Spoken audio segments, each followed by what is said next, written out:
Weight loss बहुत ही simple है, उसे कॉम्प्लिकेट नहीं करना है। बहुत बार ऐसा होता है कि आप कुछ गलतियां कर रहे हैं जिसकी वजह से ये कॉम्प्लिकेट हो जाता है, कुछ डिफिकल्ट हो जाता है और फिर बाद में फिर वेट लॉस करना बंद कर देते हैं।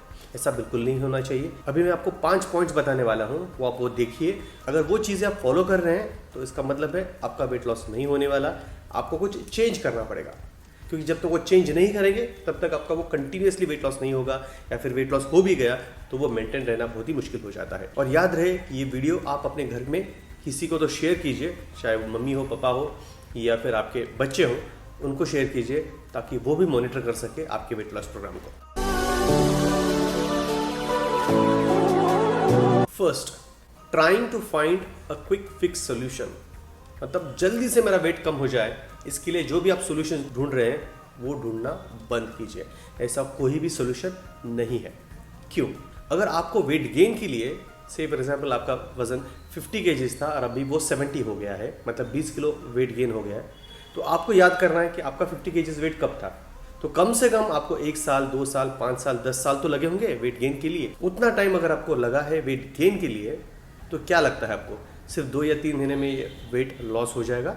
नहीं, उसके लिए आपको बहुत ज़्यादा टाइम देना ही पड़ेगा। अगर आपको 1 साल लगा है वेट गेन के लिए तो कम से कम आपको 3 महीने, और आपको 5 साल लगे हैं अगर वेट गेन के लिए तो कम से कम आपको 6 महीने, साल तो देना पड़ेगा उतना वेट लॉस होने के लिए। सो जो भी क्विक फिक्स सॉल्यूशंस है, चाहे मेडिसिन हो, इंजेक्शंस हो या फिर सर्जरी हो, ये आपको तब तक पोस्टपोन करना है जब तक आप अच्छी तरह से वेट लॉस के लिए medical line of treatment, dietary modification जब तक आप नहीं करते हैं, एक्सरसाइज जब तक आप नहीं करते हैं, कितने दिन, कम से कम 3 महीने, 6 महीने, 1 साल तक, तब तक आपको उस क्विक फिक्स सॉल्यूशन के पास नहीं जाना है। नंबर 2, अगर आप वेट लॉस के लिए फास्टिंग कर रहे हैं तो वो नहीं करना है। फास्टिंग से वेट लॉस होता है, टेम्पररी, परमानेंट नहीं।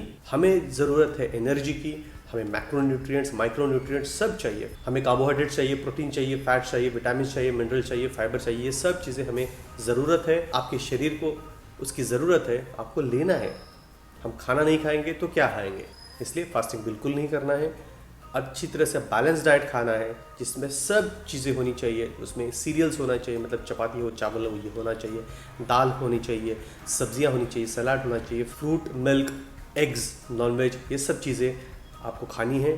तभी आपका अच्छी तरह से वेट लॉस भी हो जाएगा, उसके साथ आपकी हेल्थ भी अच्छी रहेगी। आपको सिर्फ और सिर्फ वेट लॉस के ऊपर ध्यान नहीं देना है, हेल्थ भी बहुत ज़रूरी है, उसके ऊपर भी ध्यान देना है। ऐसा बिल्कुल नहीं होना चाहिए कि आपका वेट लॉस हो गया लेकिन फिर आपकी हेल्थ बिगड़ गई। नहीं होना चाहिए। आपको करण जौहर नहीं बनना है, आपको अपनी हेल्थ अच्छी तरह से रखनी है वेट लॉस के साथ ही। सो ध्यान रहे। Point number 3, replacing meals with powders.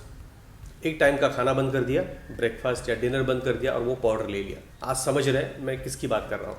Herbalife. आपको पीना है, आपका जो शेक है वही आपका ब्रेकफास्ट है, यानी कि आप करोगे ब्रेकफास्ट और ब्रेकफास्ट में आप लेने वाले हैं शेक। शेक में क्या क्या रहेगा मैं आपको बता देता हूँ। शेक में आपको जरूरत पड़ेगी 3 चीजों की, फॉर्मूला 1, शेक मिट और प्रोटीन की, एंड दैट्स इट। आपका जो शेक है तैयार हो गया, यही आपका ब्रेकफास्ट है। आप लोग सोचोगे यार इसमें पेट भर जाएगा। इस प्रकार के सप्लीमेंट्स या पाउडर्स बिल्कुल भी नहीं लेने हैं। गलती यहाँ पे हो जाती है कि हम पूरा का पूरा खाना बंद कर देते हैं और जितने देर हम सप्लीमेंट्स ले रहे हैं तब तक आपका वेट लॉस हो जाएगा। लेकिन जैसे ही वो सप्लीमेंट बंद कर दिया, आप खाना वापस खाना चालू करते हैं, फिर आपका वेट गेन वापस होता है। और इतना लीवर अल्कोहल से भी खराब नहीं होता जितना वो हर्बलाइफ की मेडिसिन से होता है या सप्लीमेंट से होता है। तो it's better not to take this supplements. Point number 4, stop eating out. बहुत बार ऐसा होता है, आप अगर कॉलेज जा रहे हैं या फिर ऑफिस जा रहे हैं और आपने टिफ़िन नहीं ले लिया तो आप बीच में रुक के ही समोसा, वड़ा या फिर चाट या फिर कोई भी डेजर्ट्स वगैरह आप खाते रहते हैं।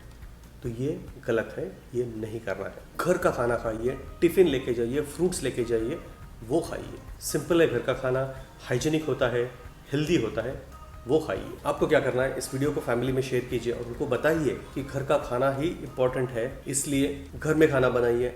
छोटे छोटे टिफ़िन्स बनाइए, ब्रेकफास्ट का, लंच का, डिनर का, वो कैरी कीजिए, फ्रूट्स कैरी कीजिए, ताकि आप वो खाना खाएं और आपको वेट लॉस के लिए भी हेल्प हो जाए और आपकी हेल्थ भी अच्छी रहे। Thank you so much.